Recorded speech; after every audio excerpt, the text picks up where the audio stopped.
तो इस वक्त की बड़ी खबर आपको बता दें, इजराइल ने लेबनान की राजधानी बेरूत पर जो एक बड़ा हमला किया था उसमें हिजबुल्लाह के चीफ हसन नसरुल्लाह के मारे जाने की पुष्टि हो रही है और ये पुष्टि इजरायली सेना की तरफ से की गई है। हमारे सहयोगी उमा शंकर सिंह हमारे साथ बने हुए हैं। उमा, हिजबुल्लाह चीफ के मारे जाने की पुष्टि आईडीएफ कर रहा है, हालांकि लेबनान और हिजबुल्लाह की तरफ से अभी उसकी पुष्टि होना बाकी है, लेकिन क्या लग रहा है अगर ऐसा हुआ है तो जंग का दायरा आने वाले वक्त में बढ़ता हुआ दिख रहा है?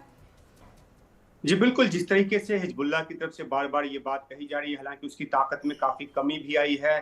जिस तरीके से इजराइल ने लगातार उसके इलाके को निशाना बनाया है और ये कहा है कि 1.5 लाख के आसपास का जो ज़ख़ीरा है उसके रॉकेट्स का, उसमें से अधिकतर को नष्ट किया गया है। लेकिन रिटेलिएशन जो है हिजबुल्लाह की तरफ से होगा और दूसरी तरफ इजराइल जो है वो भी तैयार बैठा है ग्राउंड ऑपरेशन के लिए। 2 दिन पहले ही आईडीएफ के जो प्रमुख हैं उन्होंने कहा था कि हवाई हमलों के जरिए एक ज़मीनी जो पृष्ठभूमि है वो तैयार की जा रही है ताकि सहूलियत हो जो ग्राउंड ऑपरेशन करने के लिए जब नौबत आए उसकी। तो इजराइल अपनी तरफ से जिस तरह से गाजा में घुसकर उसने भारी तबाही की और जिस तरीके से हमास को निशाना बनाया, उसी तरीके से वो तैयार बैठा है दक्षिणी लेबनान के इलाके में भी घुसकर हिजबुल्लाह को जमीनी तौर पर वहां से खत्म करने का। लेकिन जब टॉप कमांडर की जो मौत हुई कल के हवाई हमले में, तो उसके बाद जाहिर सी बात है कि हिजबुल्लाह जो है वो उसको काफी नुकसान पहुंचा है। लेकिन जो हिजबुल्लाह संगठन है, क्योंकि उसके पीछे ईरान खड़ा है, उससे तमाम मदद जो है चाहे सैन्य तौर पे हो चाहे वो पैसे के तौर पर हो, वो मिलता रहा है। तो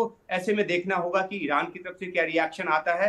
जहां तक इजराइल की बात है तो वो ग्राउंड ऑपरेशन के लिए भी तैयार बैठा है और वो ये मौका चूकना नहीं चाहता, क्योंकि जिस तरीके से 8 अक्टूबर पिछले साल से लगातार हिजबुल्लाह जो है खासतौर पे उत्तरी इलाके में इजराइल के रॉकेट दागता रहा है। उत्तरी इलाके से इजराइल के तकरीबन 70 से 90 हजार लोगों को घर छोड़कर सुरक्षित जगहों पे जाना पड़ा और 2 दिन पहले तो तेल अवीव के पास तक जो है surface to surface missile Hezbollah ने दागा और उसके बाद से इजराइल ने अपना ऑपरेशन और ज्यादा तेज किया है। तो इजराइल के पास एक मौका है और वो ये साफ कर चुका है कि हिजबुल्लाह की कमर तोड़ने तक अपनी ये लड़ाई जारी रखेगा। अभी तक हवाई हमलों का सहारा ले रहा है, लेकिन जल्द ही इस बात की भी संभावना जताई जा रही है कि जमीनी सेना भी दक्षिणी लेबनान में घुसकर हिजबुल्लाह के ठिकानों को निशाना बनाएगी।